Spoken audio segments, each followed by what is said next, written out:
Force calculate करना है assembly of charges के द्वारा. So let us suppose that this is a system of n point discrete charges q1, q2, q3 dot dot q1, q2, q3 dot dot qn point charges से मिलकर के बना हुआ है. और इन पॉइंट चार्जेस के द्वारा इस Q1 पर हमें फोर्स निकालना है. हम लोगों का ऑब्जेक्टिव क्या है कि किसी दिए गए बिंदु पर डिस्क्रीट पॉइंट चार्जेस के असेंबली द्वारा फोर्स कैलकुलेट करना है, जिसमें n पॉइंट चार्जेस से वो सिस्टम मिलकर के बना हुआ है. तो हमने मान लिया कि let this given system is made up of Q1. चलिए ठीक. तो इनके बीच में इन चार्जेस के द्वारा Q1 पर कितना फोर्स लग रहा है. तो जैसे कूलम्ब्स फोर्स के द्वारा डिफरेंट पेयर्स ऑफ चार्जेस लेते हैं और उनके बीच में डिस्टेंस नोन होना चाहिए, चार्जेस का मैग्नीट्यूड नोन होना चाहिए.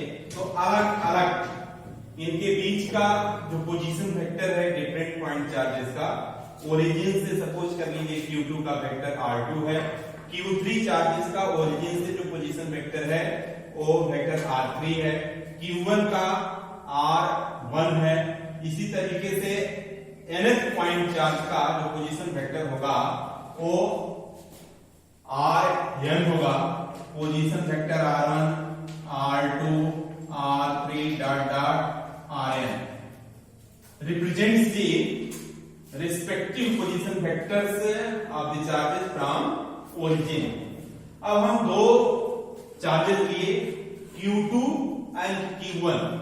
तो Q2 और Q1 के बीच में कितना फोर्स एक्ट हो रहा है वो F12 है. एक पेयर ऑफ चार्जेस हैं Q1, Q2, इनके बीच का सेपरेशन R12 है, यूनिट वेक्टर R12 गैप है. तो फोर्स निकालते हैं अलग अलग individual. The force acting on point charge Q1 due to the charge Q2 F12 is equal to K Q1 Q2 upon R12 square and R12 cap. R12 distance है इन point charges के बीच में and R12 cap unit vector है from charge Q2 to charge Q1. अब इसको जो vector algebra से जो एडिशन ऑफ वेक्टर लॉ से लिख सकते हैं R12 वेक्टर और यहां R2 वेक्टर, R1 वेक्टर. तो वेक्टर ट्रायंगल लॉ से R2 plus R12 is equal to vector R1 from the vector triangle law. This can be written as vector R2 plus vector R12 is equal to vector R1. R12 is equal to R1 minus R2. अब unit vector निकालना है तो R12 cap is equal to R12 vector upon 8 से mod. तो R12 mod यहां mod लगा देंगे. तो R12 vector upon R12 vector minus R12 vector का मान हो जाएगा. इस तरीके तरीके से यहां पर जो r12 की जगह है r12 वेक्टर अपान r12 लिख सकते हैं, और r12 can be vector r12 can be written as r1 minus r2। तो इस फोर्स का जो फॉर्म हो जाएगा k q1 q2 अपान r1 r2 cube r1 vector r2 vector.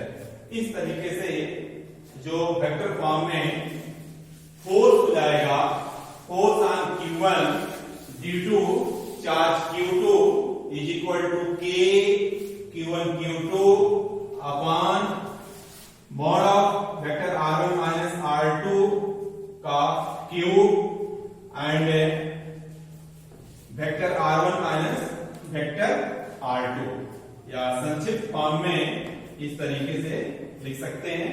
Similarly इसी तरीके से similarly the force F13 can be written as k q1 q3 upon r1 minus r3 vector का mod 3 r1 minus r3 vector. इस तरीके से other pair of charges के लिए भी फार्मूला लिखा जा सकता है, और r12 cap is equal to vector r1 minus vector r2 upon r1 vector minus r2 vector का मॉड, और vector r12 is equal to इसको इस तरीके से भी लिख सकते हैं। तो जो टोटल फोर्स निकालना है F1 इस पॉइंट चार्जेस के सिस्टम ऑफ पॉइंट चार्जेस के कारण इस Q1 पर उनका वेक्टर सम करेंगे। यहां 3 चार्जेस दिए गए हैं, तो 3 चार्जेस के द्वारा इस Q1 पर Q2 के द्वारा जो फोर्स एक्ट हो रहा है वेक्टर F12, Q3 के द्वारा वेक्टर F13। अब देख रहे हैं एक दूसरे से ये परपेंडिकुलर एक्ट हो रहे हैं, तो इनका जो वेक्टर सम निकालेंगे वो यहाँ point n discrete point charges के द्वारा जो टोटल फोर्स है vector F1 is equal to vector F12 plus vector F13 plus vector F1n। तो यहां पर इन सब की वैल्यूज लिख करके F1 is equal to k q1 q2 r1 vector minus r2 vector upon r1 minus r2 vector के मार्ग का 3 plus k q1 q3 r1 vector minus r3 vector upon r1 vector r3 vector का cube plus dot dot. इसी तरीके से nth pair के द्वारा जो फोर्स एक्ट होगा k q1 qn r1 minus rn upon r1 rn mod का 3। अब इसको संक्षिप्त फॉर्म में भी लिखा जा सकता है। r12 is equal to r1 vector r1 minus vector r2 upon mod of r1 minus r2 vector से।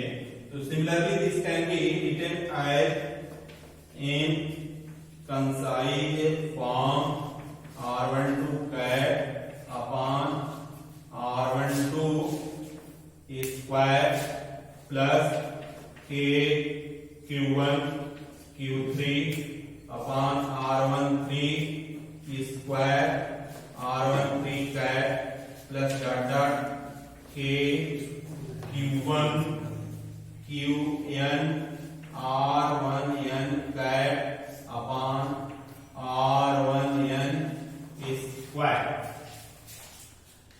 अब इसको समेशन फॉर्म में यहां देखा जा रहा है कि k q1 q2 r12 cap upon r12 square plus k q1 q3 upon r13 square r13 cap plus k q1 qn r1 cap upon r1n square आ रहा है। तो इसको भी समेशन फॉर्म में लिखना चाहें तो जो force F1 is equal to, तो इस प्रकार से इस रिलेशंस को इस तरीके से कंसाइज फॉर्म में भी समेशन के रूप में लिखा जा सकता है। यहाँ एक पैटर्न मिल रहा है k q1 q2 upon r12 square r12 square plus k q1 q3 upon r13 square r13 cap plus k q1 qn r1n cap upon r1n square. अब यहाँ पर इसी को समेशन फॉर्म में k q1 k के लिए लिख सकते हैं हमारे पास 4 पाई एप्सिलॉन 0 इज कांस्टेंट, तो बाहर चला जाएगा। q1 सब में है समेशन I start from 2, देखते हैं q2 q3, तो I start from 2 to last one capital N, q I r1 I cap upon r1 I square और r1 I के लिए लिखा जा सकता है k q1 summation I start from 2 to n q I r1 r I upon r1 minus r I का mod का 3। क्यों? क्योंकि r1 2 cap is equal to vector r1 minus vector r2 upon vector r1 minus vector r2 का मान। Similarly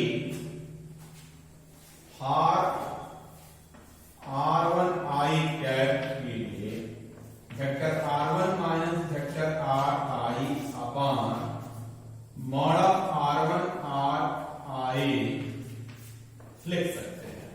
तो उसी तरीके से यहाँ r1 I स्क्वायर है, कैप करेंगे तो r1 I स्क्वायर 2 पहले से और यहाँ r1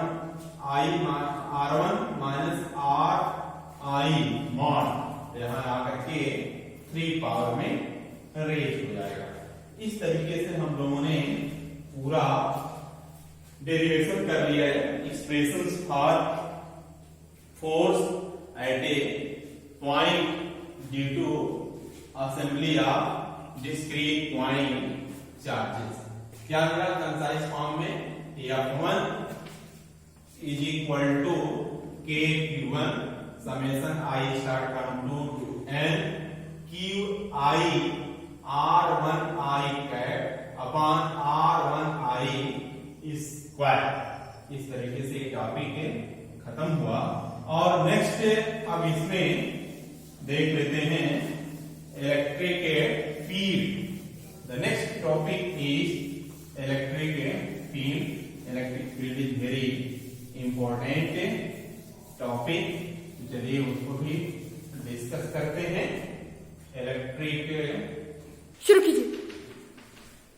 तो next topic electric field. Electric field आप लोगों ने लोअर क्लासेस में पढ़ा होगा। इलेक्ट्रिक फील्ड क्या होती है, मैग्नेटिक फील्ड क्या होती है, ग्रेविटेशनल फील्ड क्या होती है, इन सब चीज के बारे में लोअर क्लासेस में पढ़े हैं। तो फील्ड के बारे में थोड़ी जानकारी मैं देना चाहता हूं। इलेक्ट्रिक फील्ड किसी चार्ज के प्रेजेंस मात्र से ही उसके चारों तरफ एक फोर्स एक्ट होने लगता है। तो जहां तक उस चार्ज के चारों तरफ फोर्स एक्ट होता है किसी अनदर चार्ज के ऊपर, तो उसी को इलेक्ट्रिक फील्ड कहा जाता है। तो डिफिनीशन क्या होगी? Electric field is the region around the given charge inside which an unit test charge experiences an electric force. Suppose करिए कि एक कैपिटल Q चार्ज रखा जा रहा है, इसको सोर्स चार्ज कहेंगे। क्यों? क्योंकि इसके द्वारा फील्ड जनरेट हो रही है। सोर्स चार्ज जिसके द्वारा फील्ड जनरेट हो रही है या जिस चार्ज के रखने से फील्ड प्रोड्यूस हो रही है, उस फील्ड के अंदर उसके इफेक्ट्स को एक्सपीरियंस करने के लिए जिस चार्ज को रखा जाता है उस चार्ज को टेस्ट चार्ज कहा जाता है। टेस्ट चार्ज का मतलब ये होता है कि जिसके ऊपर इलेक्ट्रिक फील्ड का इफेक्ट ऑब्जर्व किया जाता है, स्टडी किया जाता है, उस चार्ज को टेस्ट चार्ज कहते हैं। और जिसके द्वारा फील्ड जनरेट होती है उसको सोर्स चार्ज कहते हैं। तो सोर्स चार्ज को कैपिटल Q या स्मॉल q के द्वारा, टेस्ट चार्ज को Q0 के द्वारा रिप्रेजेंट किया जाता है। अब इसमें एक इंपॉर्टेंट चीज होती है कि Q0 की जो मैग्नीट्यूड है या टेस्ट चार्ज की जो मैग्नीट्यूड होती है वो बहुत ही कम होनी चाहिए। वेरी स्मॉल एज पॉसिबल, जितना संभव हो सके उतना कम होना चाहिए। क्यों? क्योंकि अगर कम नहीं होगा तो जिसके ऊपर हम इफेक्ट देखना चाह रहे हैं उसका फील्ड जनरेट हो जाएगा और हमें एक्चुअल इफेक्ट फील्ड का प्राप्त नहीं होगा। तो इसीलिए जो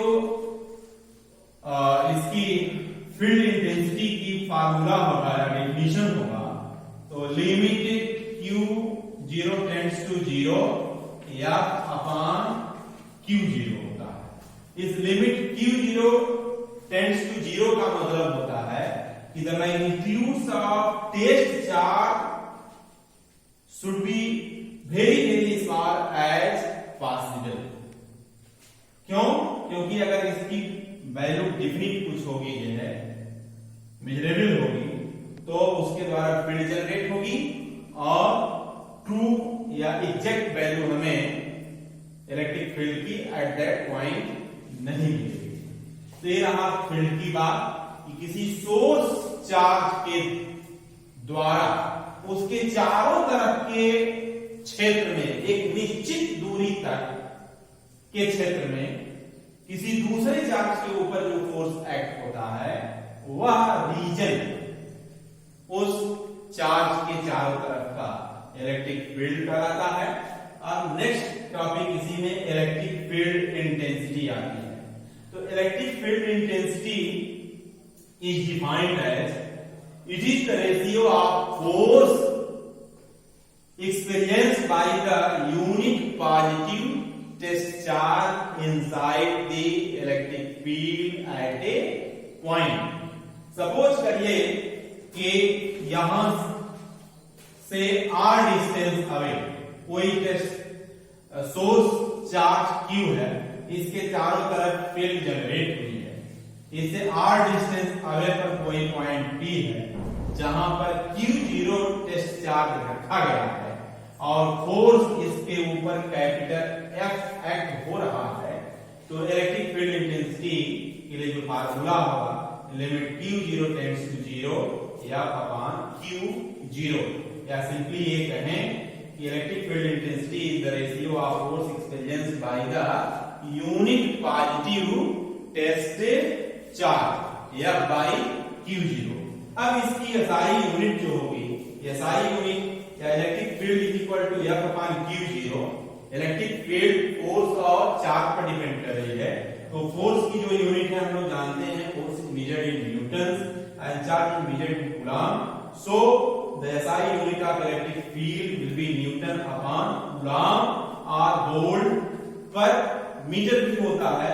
एक फार्मूला इलेक्ट्रिक फील्ड का E is equal to V by D भी होता है।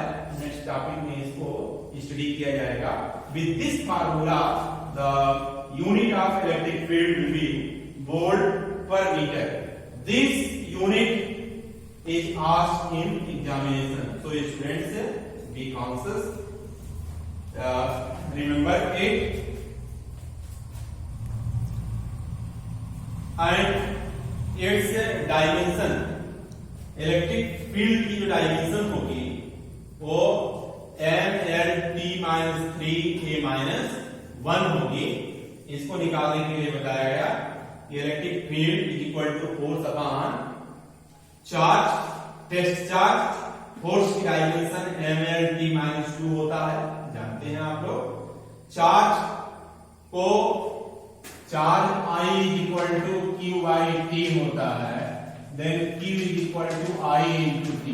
तो I को A से, T को टाइम को कैपिटल T डायमेंशन, तो इस तरीके से जो चार्ज की डायमेंशन होती है A इंटू T होती है। सिंप्लीफाई करेंगे तो mL/t-3a-1 होता है। इसको भी ध्यान में रखें, अंडरस्टैंड कर लें किस तरीके से निकलता है, क्योंकि कॉम्पिटिटिव एग्जाम्स में अक्सर पूछा जाता है। तो इलेक्ट्रिक फील्ड इंटेंसिटी हम लोगों ने समझ लिया क्या होता है, इलेक्ट्रिक फील्ड क्या होता है। एक बार मैं पुनः और रिवाइज कर दे रहा हूं कि इलेक्ट्रिक फील्ड किसी चार्ज के प्रेजेंस मात्र से ही उसके चारों तरफ एक निश्चित क्षेत्र में फोर्स एक्सपीरियंस होने लगता है और वह क्षेत्र इलेक्ट्रिक फील्ड कहलाता है। क्योंकि ये चार्ज के द्वारा जनरेट हो रहा है, इसलिए इसको इलेक्ट्रिक फील्ड कहते हैं। अगर यदि मैग्नेट के द्वारा होगा तो मैग्नेटिक फील्ड कहते हैं, अगर मैटर के द्वारा होता है तो ग्रेविटेशनल फील्ड भी कहते हैं। ग्रेविटेशनल फील्ड 11th में पढ़ाया गया है, ग्रेविटेशन के चैप्टर्स में।